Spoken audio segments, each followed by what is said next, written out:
Still looking to earn your invite for the free Players Championship? Visit ppgeventmanagement.com to learn about the different qualifiers available. From one-day events to play-on-your-own schedule events, all events offer a buyback or cash option along with a 100% credit option redeemable towards any future pre-order at competitive prices. Grinding and getting paid to play Yu-Gi-Oh! Has never been easier. Play with the most professional worldwide tournament series today and join the online community. Come join us on Discord for assistance, info, and even discussions about future events.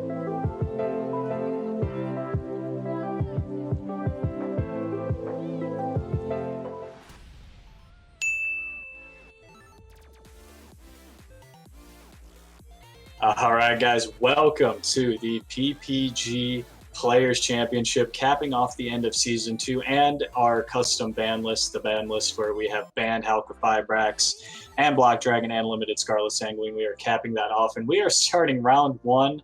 We're seeing Toons versus Altergeist. My name is Mambo from Team Mambo, joined today by my friend Stevie Blunder.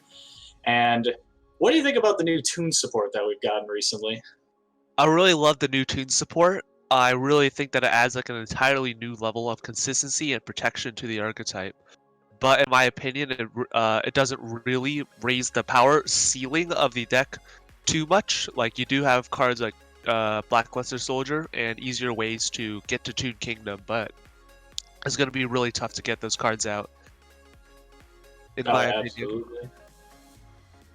Yeah, much tougher than it would be to get out something like Altergeist Multi-Faker, as we see the Faker into Meloseek, the very standard play here. And Toons, yeah, with cards like Toon Table of Contents, Toon Bookmark, they do have a great amount of consistency, but, you know, there's just that problem of you can be very consistent, but if you're consistently mediocre, then what's the point?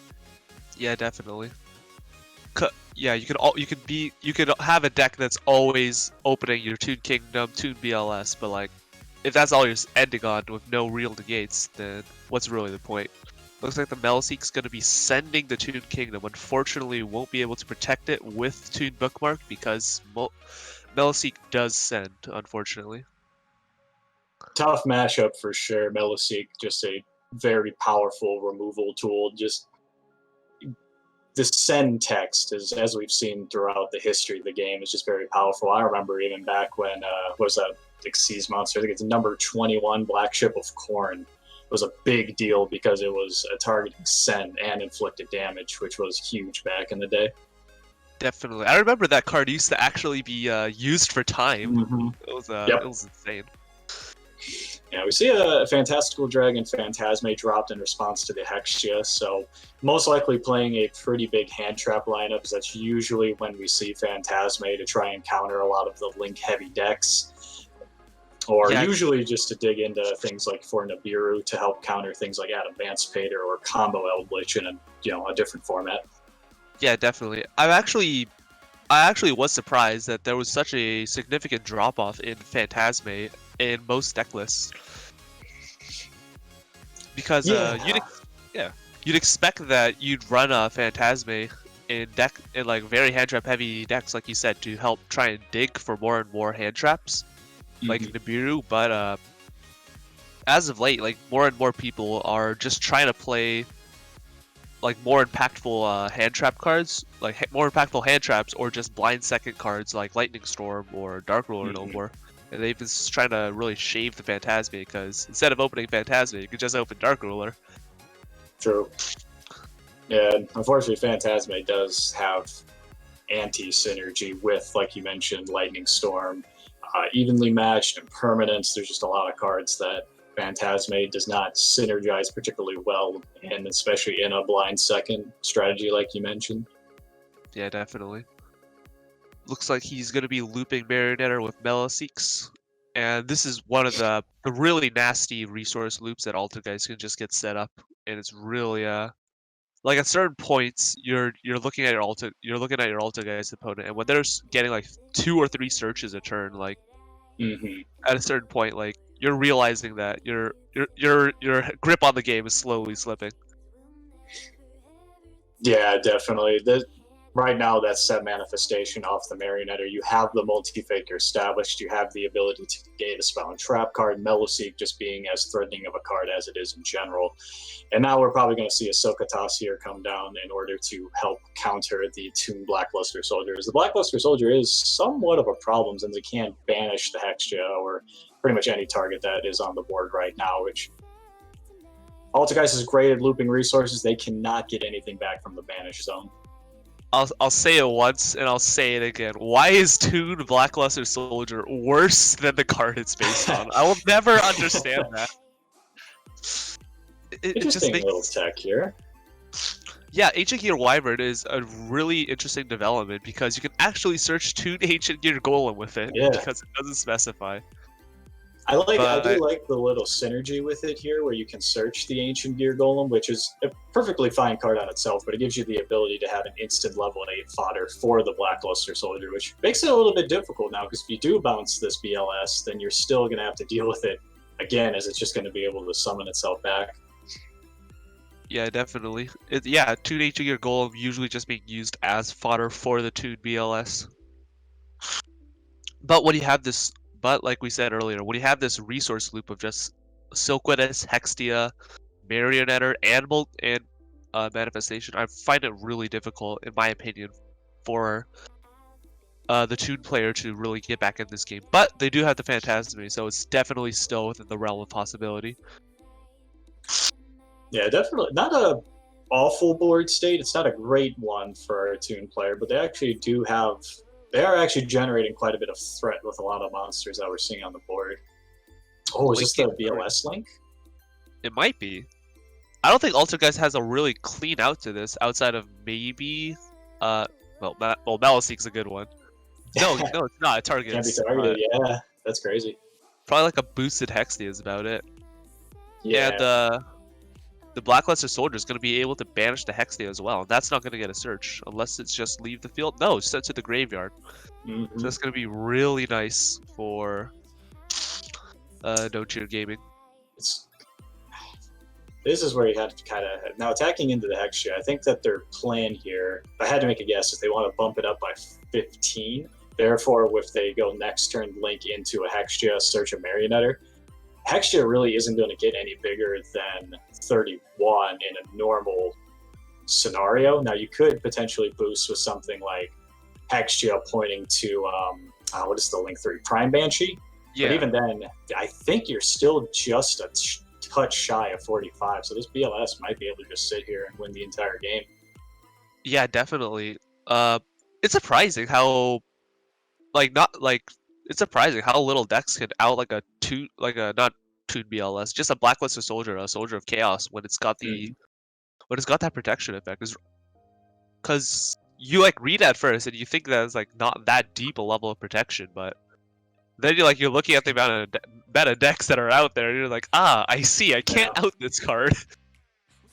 It's funny that we kind of have seen sort of a progression of that non-targeting, can't be targeted, can't be destroyed by card effects, and now it's the Blackluster Soldier link. Soldier of Chaos is obviously incredible, but of course there's a certain fusion monster coming up around the corner in a couple months here where we'll really learn how good that is. Actually, don't know what card are you referring to? Red Eyes Dragoon. Oh yeah, that Dragoon of Red Eyes, yeah. Card's going to be a little bit of a problem. All I'm saying is that no one's really using that card for the protection with no GK potential. True. It's such a cool card, but man, is it just so just obscenely broken. Yeah, definitely. It's like Red Eyes Fusion has always been one of those cards of you read it and you're always like, wow, this card is either never gonna see play or they're gonna print one incidental synergy and this card is just gonna be busted out the wazoo. So. Neos Fusion is, basically the same card. We've kind of seen that card, not quite to the extent, but with Rainbow Neos being tech, the Mechanite Invoke deck, which really uses Neos Fusion as a win condition. That's been, I think, one of the cooler developments in the meta, both in the PPG meta and in the Konami meta, is seeing the Mechanite Invoke deck start, not really even teching, but start optimizing 3 Neos Fusion as a win condition. Yeah, honestly, you could just run what's really interesting, I've actually been experimenting with that deck a lot in remote duels. Verte, if you can go into like Verte Anaconda and Mechaba, you can use the Verte Anaconda to send the Neos Fusion and summon out the Rainbow Neos. You can send your Verte Anaconda, and if you have the Alistair at hand, that's exactly 8,000 damage. Yeah. And it looks like we found our out to the BLS here. Celine. Well, these are all spellcasters for some reason. Yeah, you know, I always forget that, honestly. Like, I've played the deck before. I played the deck once for probably like 4 or 5 months in a row. And the fact that they're spellcasters outside of when you would tech Secret Village of the Spellcasters to beat Sky Striker back in the day, that almost never winds up being relevant. But here we are, Celine, bring back Hextia. Oh no, actually bring back the Melisy. Yes, the Celine target does need to be in defense position, but we're just going to go straight into access code, which will bump to 53 and cleanly out the Soldier of Chaos. And the Silkwitous Loops as well, going to be adding back that manifestation, adding a whole new level of just power to this. It's always surprising how powerful Access Code Talker is. Like when you read a card like Boral Sword and you just compare it to Access Code, it's really surprising that Access Code managed to power creep. Unfortunately, for a hot second, that was a great counter. The effect veiler would have dropped the attack modifier that access code gives it, but protocol will deny it. Quite unfortunate. Go ahead. No, you go. I agree with you though. It's funny to see kind of the progress of Link 4s we've seen in the game, where even better. Well, Nibiru. Can't negate this, can you? Yeah, that is gonna pretty much set us back to square one. I think you're a bit more ahead of square one with 5 cards in hand. True, and if I remember correctly, honestly, yeah, you've gotten several searches off of Marionetter at this point, or rather Meloseek, Hexia, searched a lot of cards. You've looped a manifestation with Silkatas. It's pretty much where you want to be. You've got the game state as simplified as humanly possible. Yeah, definitely. This is Altergeist player. World's their oyster at this point. They can definitely just completely rebuild, and they're gonna have no problem sealing out the game next turn. I respect the commitment to even have the Altergeist Emulatef, I think is how, if I'm remembering that card correctly, they have that as their token. Yeah. Full commitment to the archetype. Yes. Ishminine, Altergeist Spieler, Mini Fez. Yeah. Quite is. As I've been called. Hey man, but, everyone's played Altergeist. There's no shame in it. No matter what anyone tells you. I'm a Code Talker player now. I'm all about that. Just long, complicated combos that just instantly lose to Nibiru every single game. Every single game. Can you not make Appaloosa in that? You can't. Most of the cards lock you into Cybers, and Appaloosa is a fairy. Oh yeah. Well, yeah, that makes sense. Yeah. Who would have guessed that token generators would lock you in? Oh. And unfortunately, No Tier Gaming is going to be scooping it up. Really difficult to come back from that position. So, always just game 2 and 3. If you're Mini Fez, what do you think you'd be like siding for this matchup? This is one of those odd matchups where your deck, because as my Altergeist experience tells me, there's a lot of matchups you see where it's like, my main deck is actually so good, I don't really need to side in a whole lot. Now, assuming that, because we missed a little bit at the beginning of the game, now assuming the Toon player wants to go first, you can side in things like evenly matched, because that obviously synergizes. Not only is it just extremely powerful, synergizes very well with Multi-Faker, which we have at 3. That's probably all I'm looking at. Maybe Cosmic Cyclones, just to make the job of getting rid of Toon Kingdom a little bit easier. And they actually do let the Altergeist player start, so a little bit of that sort of game of chess that can come with siding, where now if you did side in your evenlies, you just have nearly completely useless cards in your main deck. Yeah, definitely. A lot of very powerful blind second cards that just honestly are extremely powerful blowouts against Altergeist, like Lightning Storm, like you said, Cosmic, etc.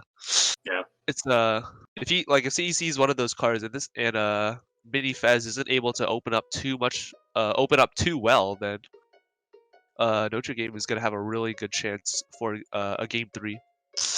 Yeah, this is one of those interesting scenarios for sure, where I've seen it a lot, but I like choosing to let the Altergeist player go first. And now it's a bit of a tell or sort of a telegraph that you are citing in things like even the match lightning, like you mentioned, because Altergeist really doesn't have that many tools to stop it outside of directly Solemn Judgment or Dark Bribe or something along those lines.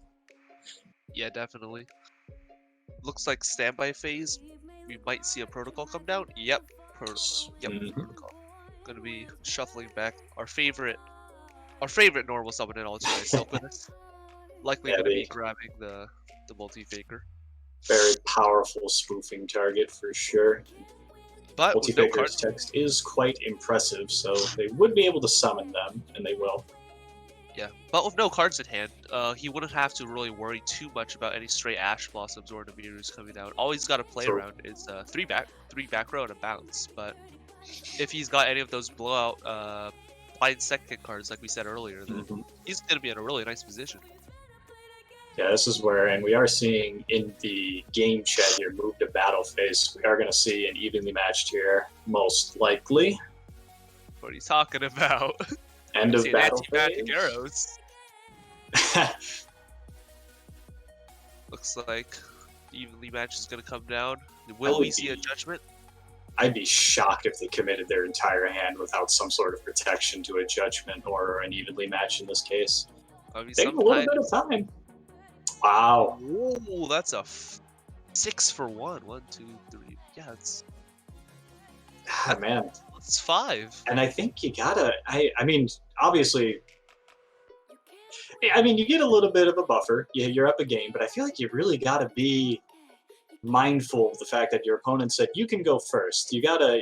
I feel like you have to assume that they're gonna hit one of lightning or evenly matched if they're siding in 3 of each, 6 copies total. Kingdom coming down. That's one of the problems with Altergeist is that there's no real way you can really play around these blowout cards because so much of your deck's power is just concentrated in let me just set my whole hand and grab multi-faker, and like if they can break it, then they break it, but if they can't, then like I'm in the commanding position. But yeah, that was definitely a situation where they were set up to pretty much rinse and repeat game 1, where they could just loop their resources over and over again, and now all of a sudden you're one set card, and apparently they have cited out 2 Ancient Gear Wyverns, so they do not have a legal target, as it would appear. Unfortunately. Yeah, no Ancient Gear Golem. If he had the Toon BLS in hand, then that would have been able to just completely clear his opponent's board, but looks like that won't be happening. Looks like that set card is likely an extremely powerful one. Maybe like an Imperial Order? Yeah, Imperial Order to counter Pot of Extravagance. I wonder what else. And I think at this point, the funny part is this game is so far from over. If in mini Fez's, never mind. Hello, Seka. It's a lot harder now, but technically speaking, top deck Meloseek can win the game straight up. Ooh. It's a lot harder now. Now you need Meloseek to hit directly twice in order to win the game. Yeah, definitely. Yeah, it looks like no Solemns in the back row, no warning. This is going to be very difficult for the Altergeist player to come back from, if at all, to be honest. I can't imagine we're going to see anything other than a game 3 here. Now, I mean, Meloseek can remove Denko, which can turn your traps back on, and you would still be allowed to go into Link Rebo to buy yourself a turn, but it's just going to be a pass here. And any normal summon will do it here, is they just need a handful more damage, and we'll see the Toon Harpy Lady come down. It's going to be overlaying. Interesting. So what? Gaga? What will we be seeing? It's interesting that they... Go ahead. No, okay. I'm just wondering what rank 4's Toons really do run. Yeah, I assume it just have to be generic. Fish Dweller, Tornado Dragon, maybe? Yeah, probably. I suppose the problem is, this is probably without a doubt, the largest flaw Toons have, and that's the fact that they're the only archetype in YuGiOh with Summoning Sickness. Yeah, definitely. But we did see in a lot of those, a lot of the new cards, that Summoning Sickness has just completely been removed. Because, Summoning Sickness in the year of our Lord, 2020 Halka Firebrax might not be the best balancing mechanic for the Toons. Yeah, definitely. It would have been interesting if they had given them a Link 1 that could have bypassed the Summoning Sickness or any extra deck monster, just kind of in general, honestly. The Link one that searches the field spell. There Yes. you go. Actually, searches the field spell, turns off Summoning Sickness. That card would have been bonkers. Yeah, that actually would be like. That card would honestly be pretty reasonable in this deck. Yeah, In this I think that'd be. I would have been Konami. You know, again, this is Mambo from Team Mambo. Hit me up. I got some ideas. That one's a freebie. This one is really interesting. Now our Altergeist player has chosen to go second. Well, when you see that, when you get even lead for 6, I'd kind of, you'd kind of want to go second. But if honestly, I was the Toon player and I opened up like one of these blowout cards, I might just try and fish for them and pass. Yeah. Yeah, not really giving anything for the Altergeist player to work off of. Very interesting. I actually so a lot you can kind of infer from just pass on nothing. Probably have to guess that they opened a pretty decent amount of side deck cards, evenly matched Lightning Storm, because again, this is sort of that fun little high-level chess match you get at the top level Yu-Gi-Oh, where you couldn't sort of surprise your opponent by saying, you know what, you can go first, and they're like, oh, so I just decided 9 strictly go second cards, and they do absolutely nothing now. Yeah, definitely. But there's no real reason for the Toon player to really commit to anything, because True. Toon Kingdom just gets outed. Toon BLS just gets run over by Maliseek. Yeah. There's not any reason to set anything up. But I'm definitely going to be thinking that Minifez is going to be playing a lot more conservatively with how he sets his back row and whether or not how many cards he's going to commit to the board. It's a good point for sure. And like you mentioned, any card you're playing is not doing anything right now, and it's not like you're afraid of dying to Altergeist in turn 1. Yeah, definitely. I think there might be a way to do it if you play the Haunted Rock combo, but my theory crafting with that card is very minimal, as I think that card is awful. I'm not going to pretend like I know what that card does. Outside of, you can activate it on this turn. Yeah, its real only use is a very niche scenario where you open specifically Marionette or Multifaker, and there is some synergy with Maliseek as well, where you can set the rock, flip the rock, and on flip you have to discard a Altergeist monster, and then you can send the Haunted Rock to bring back what you discarded. And it's cute, but not particularly amazing, I think is the best way I can put it. Yeah, that's fair. My opinion, though. I know a lot of players put that in just as like that potential first power play going turn 1, where you can potentially get double Hexia or a Hexia Search, a Marionette effect, a Maliseek Search. You get the Multifaker established in Graveyard for Manifest. It is good. It's just it has its pros and its cons. It's for you as the player to decide if it's worth it. Yeah, definitely. The personal spoofing is going to be coming out. Likely going to try to grab a Conquery, I'd guess, in this situation. No, not going to be activating the effect. So that's telling us that he likely doesn't have any Altergeist monsters in hand. Might just be back row, to be honest, just trying to play around all those Evenlies and Lightning Storms, like we mentioned earlier. Yeah, definitely. This matchup too, you can afford to play a little bit slower as well. BLS or Toons in general are not going to generate a particularly overwhelming amount of advantage or threat in this case. Now, of course, we said that, and then in game 1, we saw the Blackluster Soldier Chaos off of a Phantasme, but in this scenario, they've committed their normal summon to BLS, cannot special summon itself back, and at this point, if the board sticks at all, you're in a really good spot, and Imperial Order is shutting down the Toon Kingdom entirely. Now, actually, really interesting, he actually can't use Silkwitness on the Toon Blackluster Soldier of Chaos because of Imperial Order. Never mind. Completely ignore everything I said. I was like, oh, wait a minute. I feel like I'm missing something. It's interesting though, because now you're in a scenario where I missed what they searched up with the Maliseek, if it was Faker or if it was maybe a Marionetter, but now you have no traps. So hopefully, like you said, they do have a little bit more back row in their hand. Yeah, definitely. Yes. Yeah, I feel like they played really conservatively, like turn 2, and now that their opponent has like cards on field and they can't really Lightning Storm or evenly, that they're just gonna be like setting 3, and at that point, at this game state, it might be that just might be the fat lady singing Hmm. for the Toon player. Definitely. Very interesting. A funny scenario here is both players swinging into Silkatash Chain Link Rebo. They are both now realizing that Wyvern's effect says opponents' monsters cannot activate effects, which is interesting. Is if I remember right, most of the ancient gears say cannot activate spell and trap cards. However, monster effects are free game.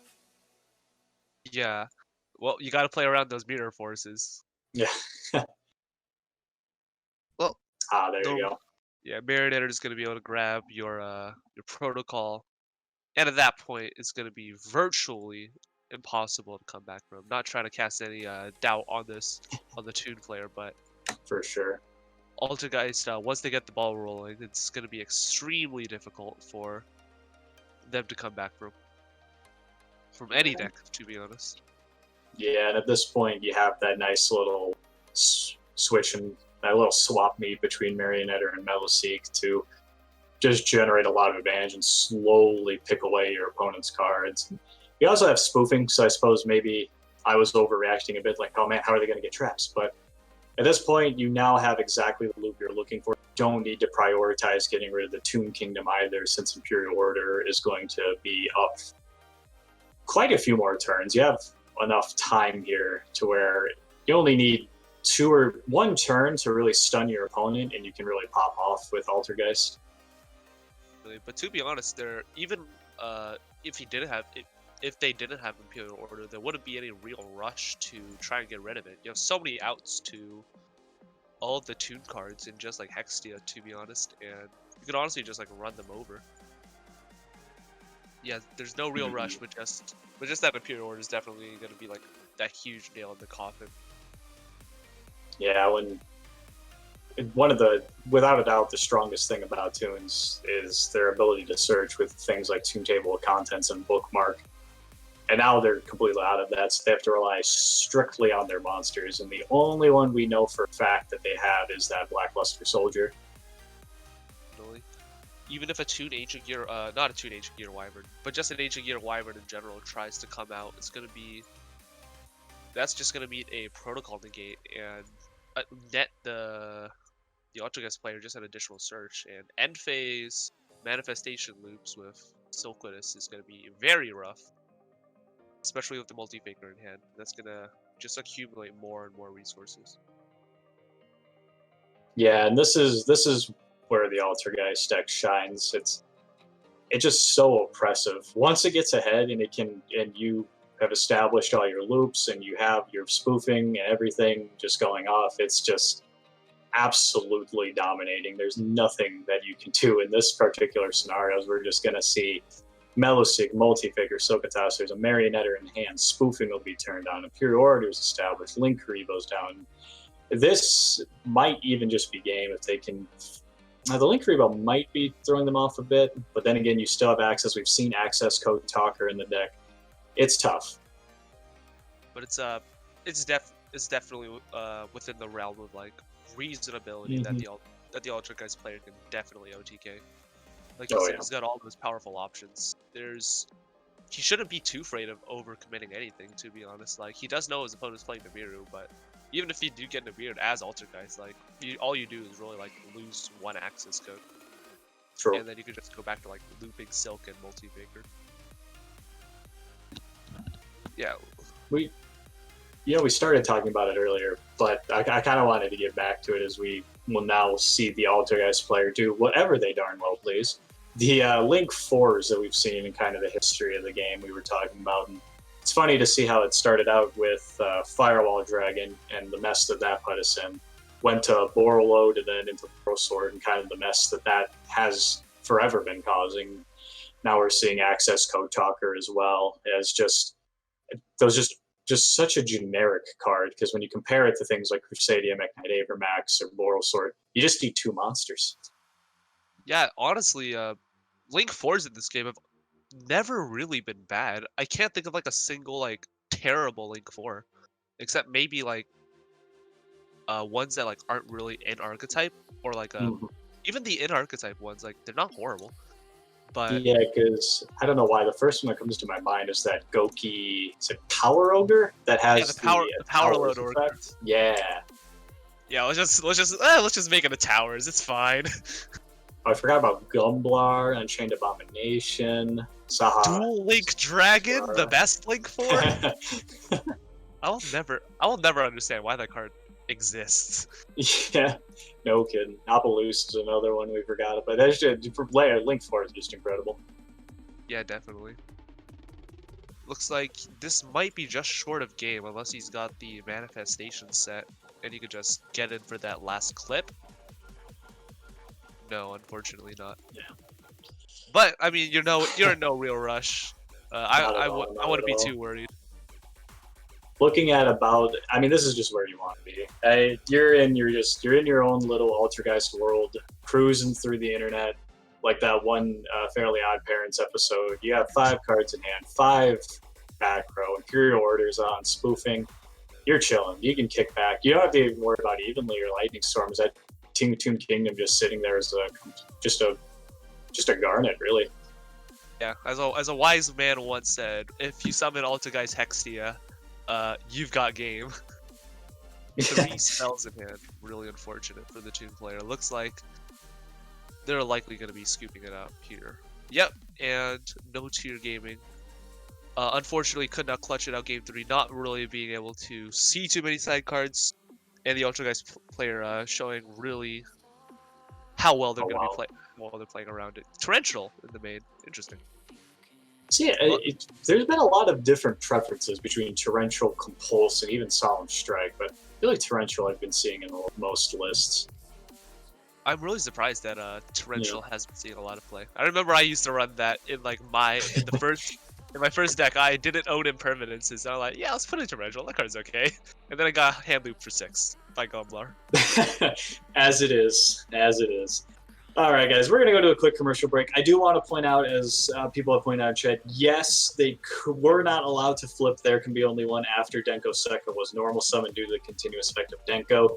That's our bad. Everybody missed that, so we do apologize for that. But all's well that ends well. I think that game was pretty well in No Tier Gaming's hands. So we're going to cut it to a commercial break. Appreciate you guys pointing it out. I'm Mambo from Team Mambo, joined by Stevie Blunder. Stay with us. We'll give you some more round 1. Still looking to earn your invite for the... Hey everyone, if you're enjoying the coverage of the Pro Play Tour Online series, just remember, you can play in one yourself. Every Thursday you can enter our free weekly 64-player tournament with invites to the entire Top Cut. Every Saturday is our weekend championship, where you can enter a YCS-type event with 100% payout and even a cash payout option. The more players, the bigger the prizes. Can't commit time to play in our one-day events? We also host multiple 8-man pods daily, ready to fire on demand on your own schedule. All these events award invites to our free invite-only Players Championship with prizes supplied by our sponsors. For more information, visit ppgeventmanagement.com and come play with the pros.